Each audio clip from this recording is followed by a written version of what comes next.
Chapter 1, The Road to Bonding.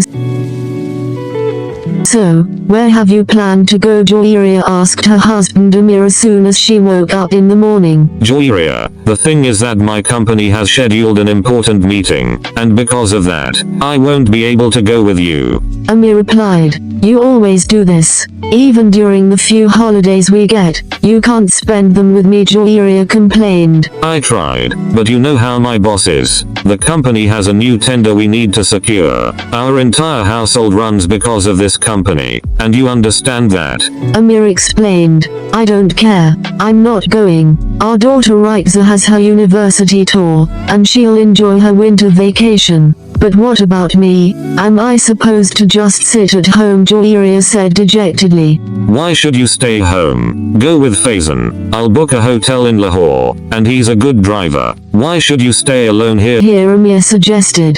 Faizan? No, I'm not going with him. He's my stepson, and he hasn't even accepted me as his mother yet. He still calls me by my name, Joiria complained further. That's exactly the point. This misunderstanding needs to end. I want you to strengthen your bond with your stepson during these holidays. After all, he is my son and a part of this household. He must respect you. Amir said firmly, but Joiria started but stopped midway. In the meantime, Amir began calling for his son. Faizan, come here. Amir shouted. Yes, is everything okay, Dad? Faizan asked politely. Yes, you're taking your mother to Lahore. Amir instructed. Why Lahore?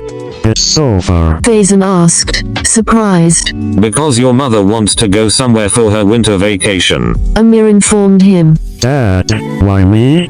You can ask the driver to take her. Why should I go so far? Faizan resisted. Look, I'm not asking you. I'm telling you. It's an order, and you have to obey it. Amir said sternly. But Dad... Faizan tried to argue, but Amir cut him off.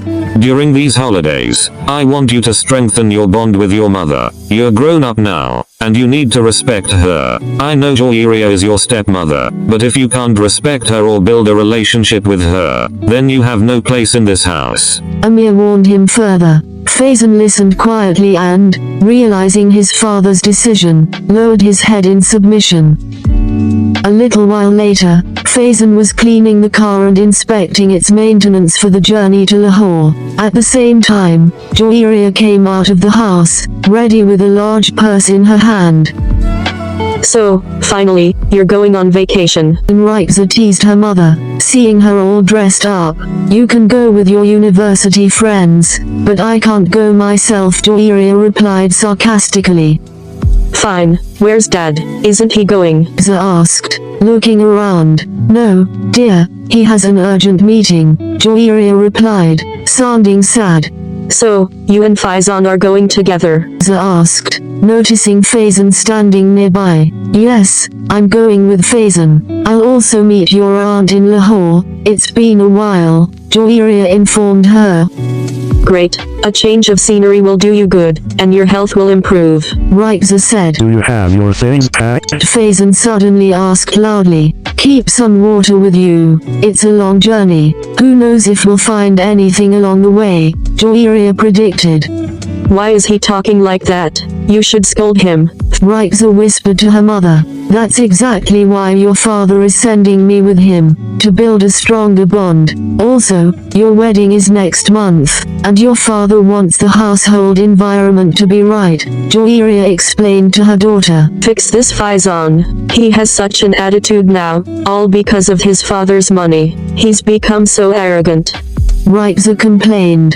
When did you start finding faults in him? Before my marriage, you were crazy about Faizan. What changed now? Joiria asked with a teasing smile.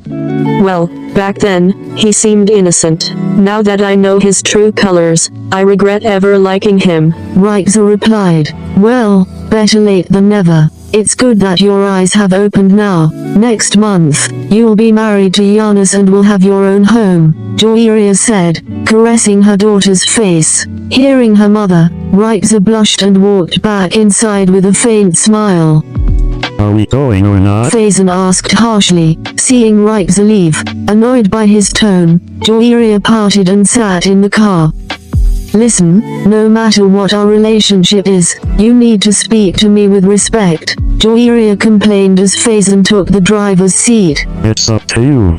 If you want to sit with me, you'll have to tolerate my behavior. Faison replied aggressively. If that's the case, stop the car. I won't tolerate your rudeness, Joiria said angrily. Ignoring her, Faison kept driving. I said stop the car. Do you hear me? Faison, Joiria shouted in anger. Fine, I'll try to control my attitude. Faison replied softly.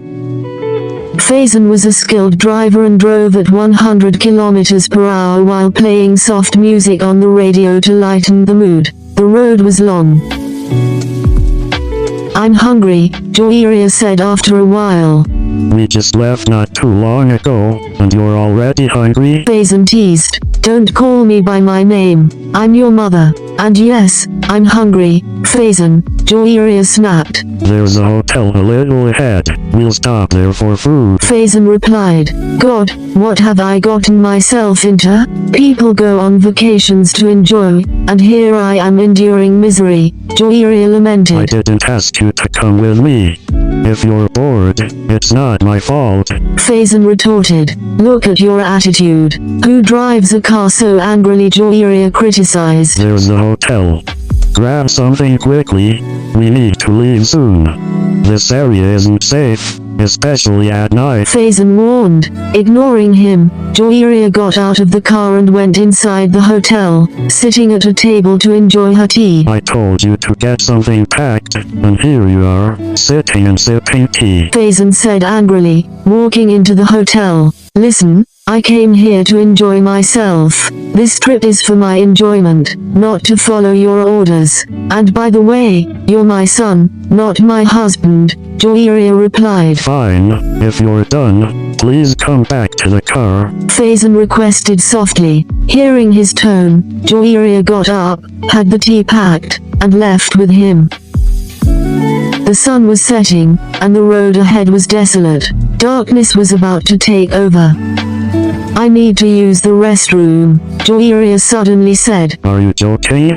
How am I supposed to find a restroom in the middle of the road? Faison asked, frustrated. I don't care. Stop the car somewhere, Joiria insisted. Look, this area isn't safe, and that's why I'm driving fast. You should have used the restroom at the hotel. Faison said in distress. When I need to go, I'll go. Stop the car, Joiria demanded. Okay.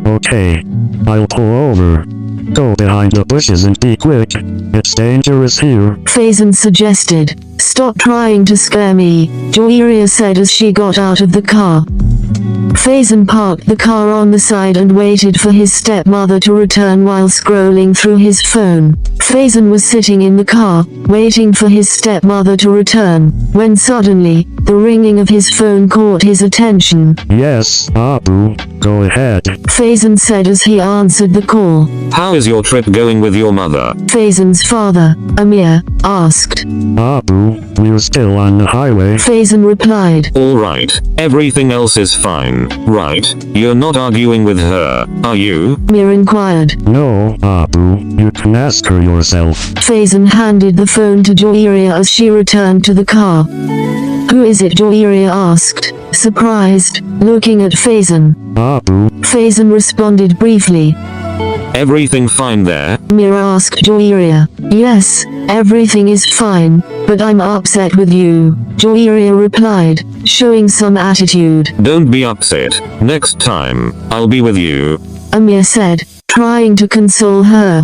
Promise? Joiria asked further. Yes, I promise. Amir assured her. Hearing the promise, Joiria bid Amir goodbye and disconnected the call. For a while, the car was silent as it sped down the highway. Do you still have feelings for Rixa? Joiria suddenly broke the silence. No, she's my stepsister now.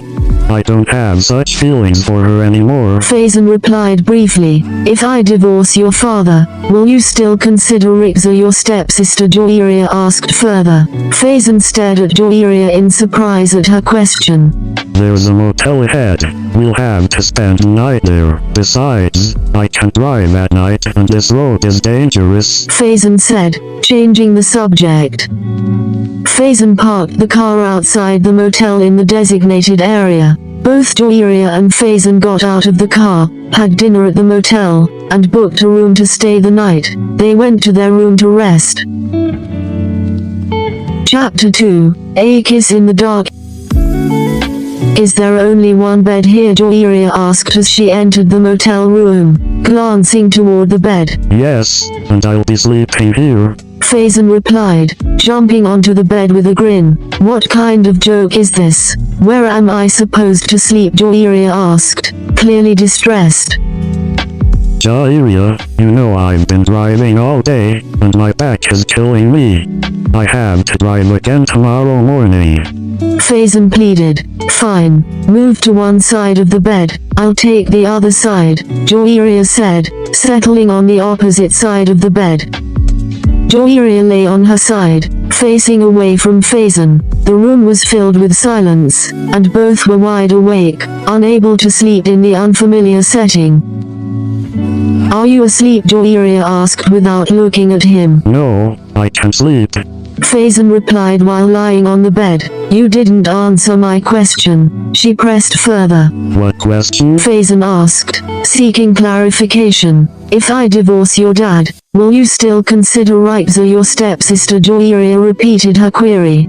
Can I ask you something before answering that? Faison avoided her question with one of his own. Sure, go ahead, Joiria replied, shifting her position to face him. Have you ever interacted with a real man? Faison asked after a pause. A real man? What do you mean by that? Joiria questioned further. I mean someone young. Have you ever been friends with or in a relationship with a young man? Faison quickly clarified. Oh, really? Do you think I'm that kind of woman who would be in such relationships? Joiria responded, dodging the question. You're misunderstanding me. When I used to study with your daughter Rixa, I learned that your first husband was 50 years old, 25 years older than you. Now, you've married my dad, who's 20 years older than you. I'm just asking, do you genuinely have feelings for your husbands, or is it just about the money? Faison explained his perspective. Are you asking this because I mentioned divorcing your dad? Joiria countered without giving a direct response. That's not an answer to my question. Faison pressed. Why don't you tell me what you think? Joiria deflected. I don't mean anything negative. I just want to know if you've ever thought about yourself. When I used to study with Rixa, I noticed how hard you tried to be a good mom and wife. Even now, it seems like all you want is to be a mom or a wife. Have you ever thought about what you want? Faison inquired. This time, Joiria sat up in bed, visibly affected by his words. Do I really never think about myself? She asked him. Just imagine. Don't think of yourself as a mom or a wife for a moment. Ask yourself who you are. Faison suggested, sitting up as well. All right, let's try this, Joiria said, closing her eyes and beginning to imagine. At that moment, Faison moved closer and grabbed her face with both hands, pressing his lips against hers in a sudden kiss. For a moment, Joiria was too shocked to react, but soon she tried to push him away. Faison released her abruptly. Joiria sat still on the bed, as though frozen. The kiss had left her numb, and her thoughts drifted elsewhere. Faison, now pacing the room, was visibly frustrated and regretful. I'm sorry, he muttered before slamming his hand onto the table, injuring himself. I didn't mean to kiss you, he added, struggling to explain himself. Overwhelmed by shame, he left the room and went to sit in his car in the parking lot. By morning, the birds chirped in the nearby trees, signaling the start of a new day. Faison, who had only recently fallen asleep in his car, woke up to a knock on the window. He opened his eyes to see Joiria standing outside. He unlocked the door, and she got into the passenger seat. She was silent, her face betraying confusion and the weight of the previous night's events. Faison started the car but was interrupted by his ringing phone. Hello? He answered. Where are you? Father, Amir asked on the other end. I'm on my way back. Faison replied dejectedly. Why? Did you fight with her? Amir demanded angrily. Dad, I can't do this. This whole mother-son bonding thing is impossible for me. Faison admitted in frustration. Don't come home. You know what I told you. Amir shouted before abruptly hanging up. Faison threw his phone onto the dashboard in exasperation, his injured hand throbbing.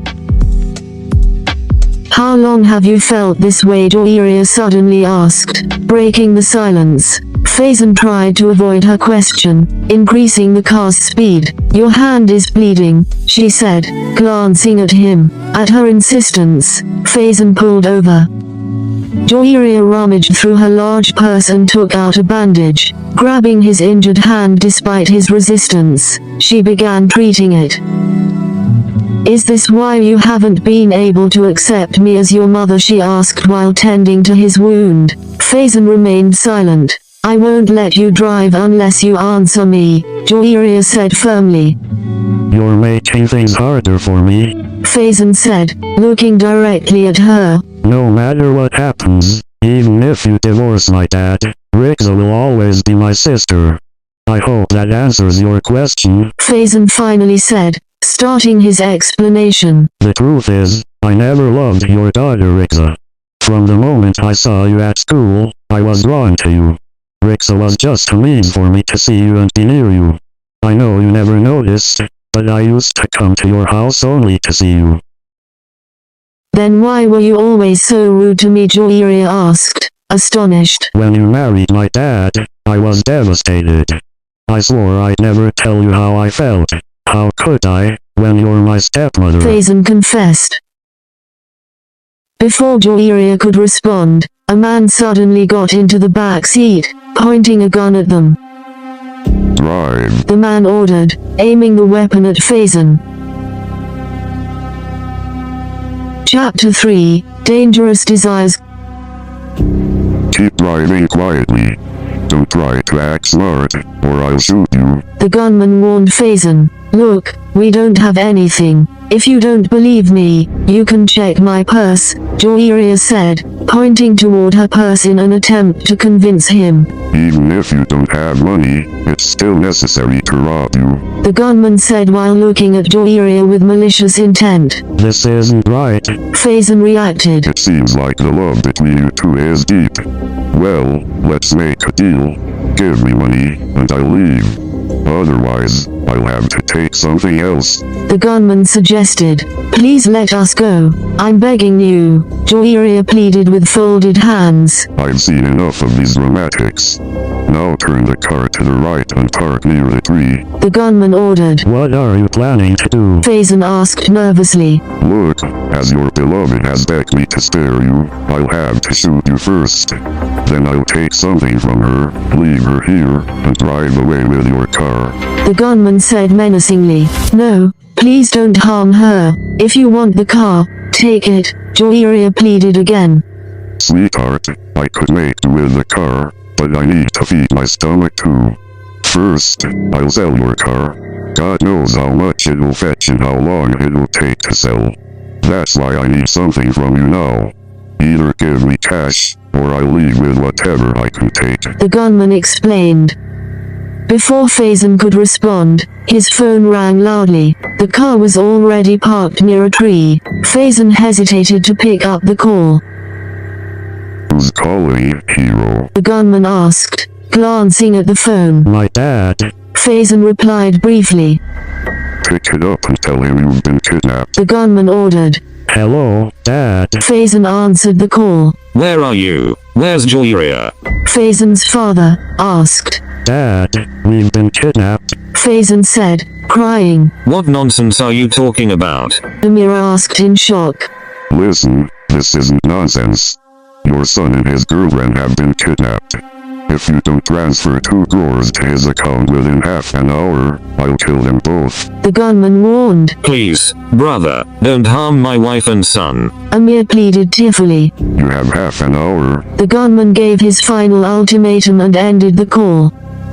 What the F? Your dad just said you're with his wife? Does that mean she's your mother? The gunman asked in disbelief, staring at Faison. Yes, she's my stepmother. Faison replied softly. So what were you two doing, holding hands in that corner? Gunman asked, his curiosity piqued. I was tending to her wound. Joiria defended herself. Haha. The gunman burst into laughter. I'm no fool. I'm a robber. Our job requires us to study our targets carefully. I've been following you two since you checked into that motel. I was just waiting for the right moment. The gunman explained. Hearing this, Joiria lowered her gaze in shame. Man, you're even filthier than I thought. Couldn't find anyone else, so you started with your stepmom in a motel? Gunman mocked Faison. Look, you'll get what you want. Please don't talk about this. Faison said angrily. No, this is exciting. A son and his stepmother on a road trip, his father worriedly calling, and the son sleeping with his father's wife. The gunman said sarcastically. Hearing his words, Joiria turned red with shame and kept her eyes downcast. Just then, Faison's phone rang again, diverting everyone's attention.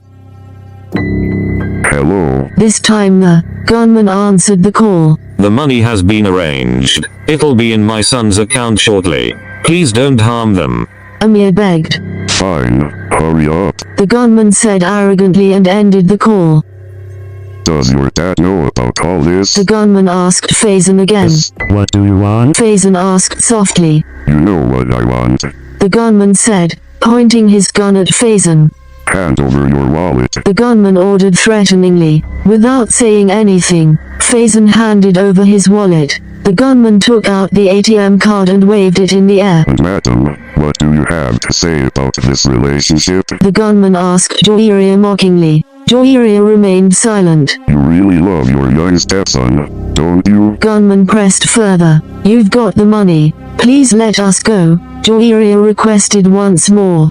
No, this is too entertaining. I've never seen such a romantic taboo relationship. The gunman said with a sinister laugh. Once again, their fear was interrupted by Faison's ringing phone. Hello? The gunman quickly answered. The money has been transferred. Can I speak to my wife now?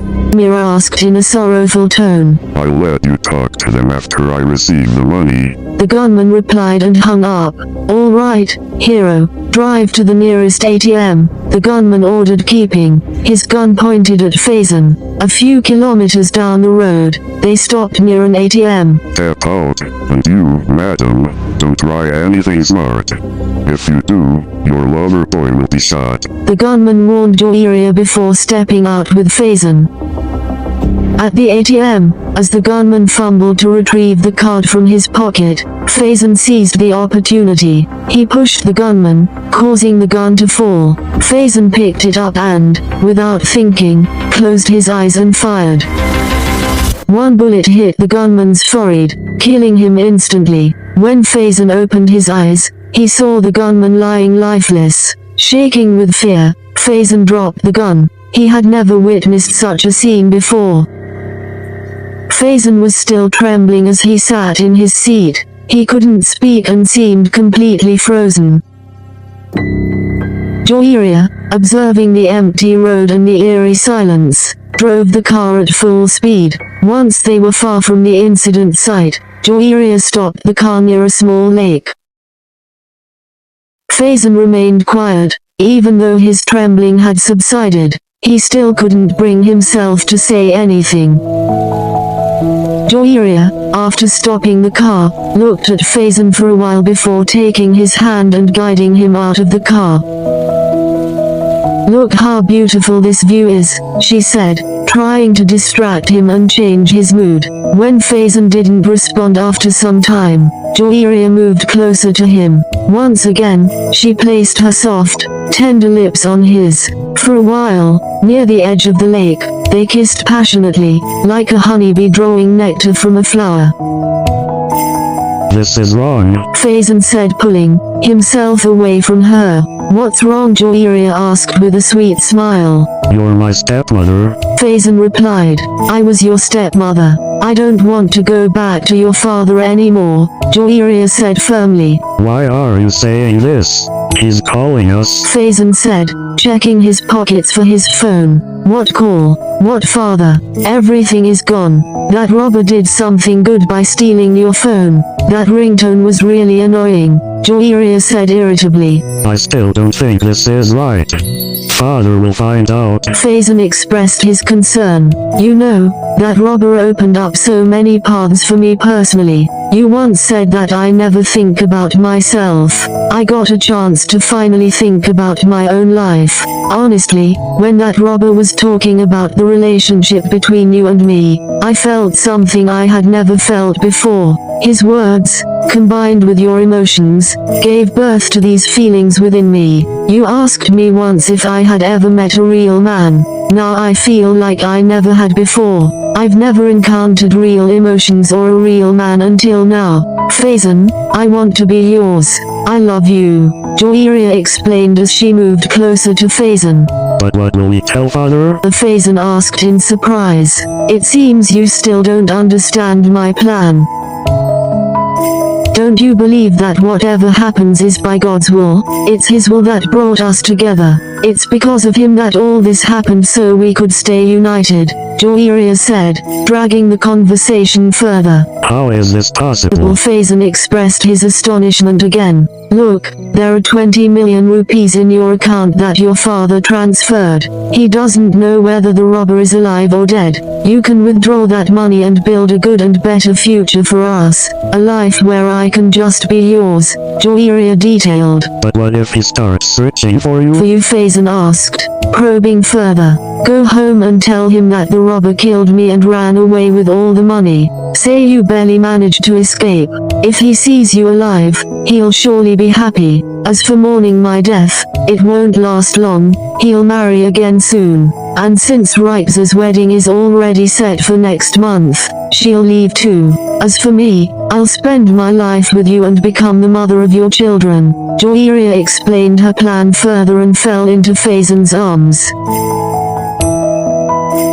After the road trip, Faison did exactly as Joiria instructed. Amir and Ripes grieved Joiria's loss. A few months later, Faison's stepsister Ripesa was married off with great celebration. Faison's father, unable to live alone, remarried shortly after Ripesa's wedding and immersed himself in his new life. Meanwhile, Faison had 2 children of his own. He and Joiria settled in Lahore, bought a house, and lived a comfortable life supported by the ransom money.